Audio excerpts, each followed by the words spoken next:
I met Elvis in Las Vegas at the Hilton with Jim Aubrey. Jim Aubrey was the president of MGM Studios, and he was my boyfriend at the time. And they had done the movie That's the Way It Is with Elvis. So he took me up to see Elvis's show. When she came in, I saw how stunning she was, and I went back. Elvis was getting dressed. I went to the dressing room. I said, Elvis, when do you come outside and see this gorgeous girl that James Aubrey's with? So, sure enough, he came out of the dressing room after he got all dressed up and walked over. I walked out, and he walked over to Mr. Aubrey and introduced himself, and he introduced me to Barbara, and he looked over at me and nodded his head like I was right.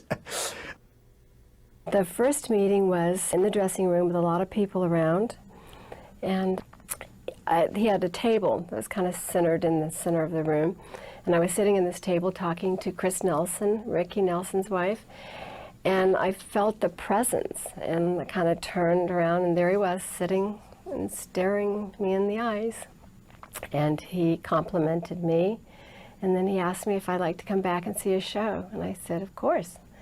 So he handed me under the table a little pad and pencil, skinny little pencil. He was all prepared. He kept looking at Barbara, talking to Barbara little by little, and before that evening was over, I always had Barbara Lee's phone number, and that was the start of a long romance together.